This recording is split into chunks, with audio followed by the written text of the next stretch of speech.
Morning, YouTube.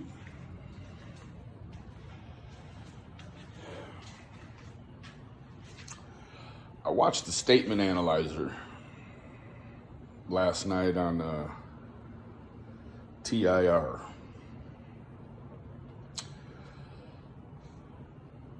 That was an interesting display. Again, these fucking law enforcement people that are involved in the YouTube, like, snap out of reality. What you're doing is not part of the judicial process. You coming on here and leading and feeding each other, I mean, that's what they did. It was a good Halloween costume that the statement analyzer had on, because he came in and said, oh, I'm just going to receive what I want or what Don's brain wants to tell me. You didn't do any of that. In fact, what you did is you and Mr. TIR fed each other back and forth and had this very strange analyzation. I didn't feel like any of it was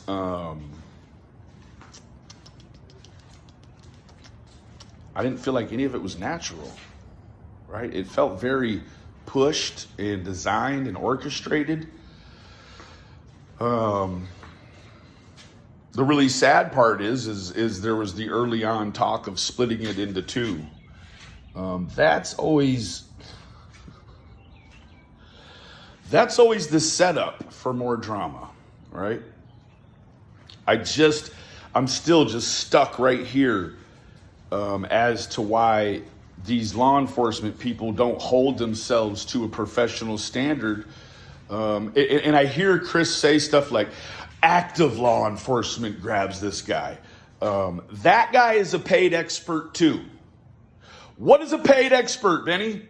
A paid expert is someone that works for the judicial system, but in the regard that whoever signs the check faster, they're going to dance with the people that brought them, right?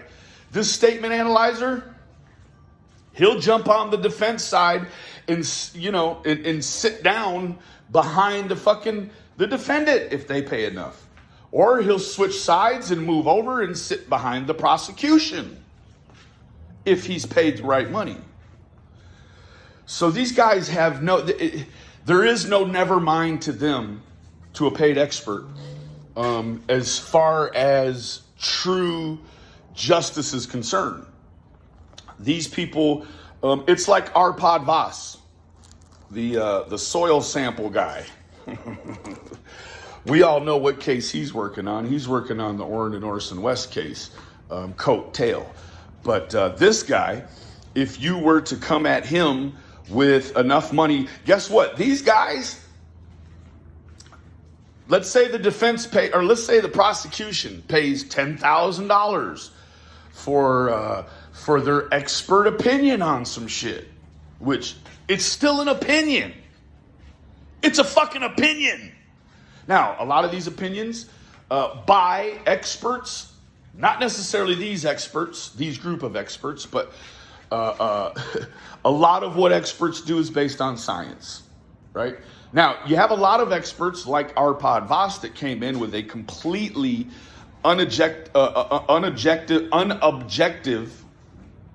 analysis of an air sample. Then once it was put against the state's air sample or chemist, it was shot full of shit, holes, right? So these paid experts, first of all, paid experts, they don't care about the validating or the cleanliness of the jury pool. They don't fucking care, because justice is not their main objective. Their main objective is creating a position for themselves inside of these things where they can leak and diarrhea their opinion.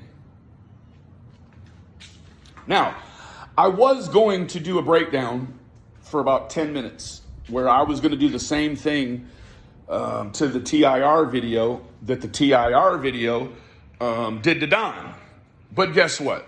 First of all, it would take me a fucking week to do a reaction to that video.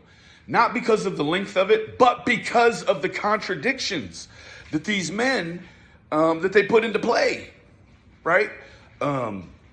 Now, I got the distinct feeling that the statement analyzer wanted us to believe that this was a cold scenario. He had never heard any of this jazz before. I think it was very clear by his preface that he had heard this stuff before. He gave that away in the very beginning, that he had heard this shit, right? So it wasn't no cold call for the statement analyzer, right? Now, Chris said, this guy, whatever the fuck his name was, this guy, right? He works for active law enforcement and he trains this and he trains that. He's a paid expert. You can pay him to show you how to do something that is a derivative of his opinion.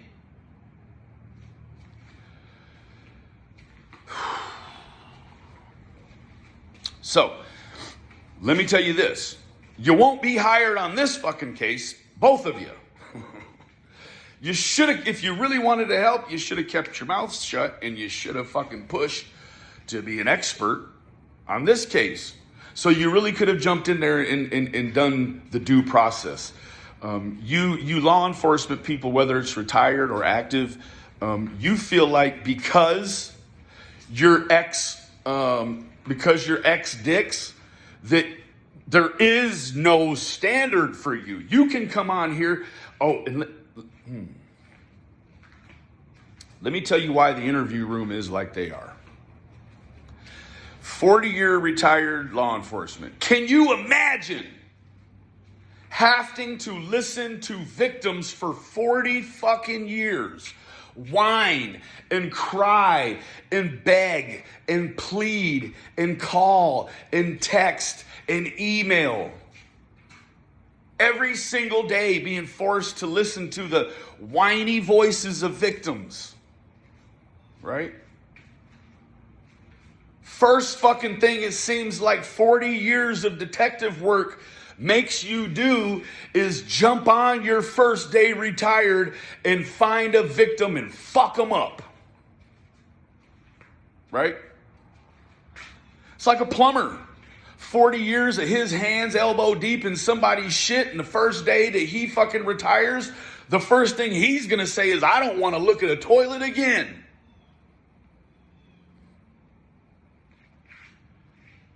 This guy enjoys this shit. You don't keep doing something that feels bad, does it? Do you? I mean, we do, right? When we're toxic in life, we'll do things that don't make us feel good or that we think make us feel good. It could be drugs. It could be relationships. It could be manipulative scenarios with friends, right? So I guess it isn't completely fair to say that we only do things that make us feel good. Now, that may be the original motive, is to do something that feels good, right? I heard several. Well, let me step back. I heard at least two, because I didn't listen to that whole fucking thing. There's no way. There's just no fucking way.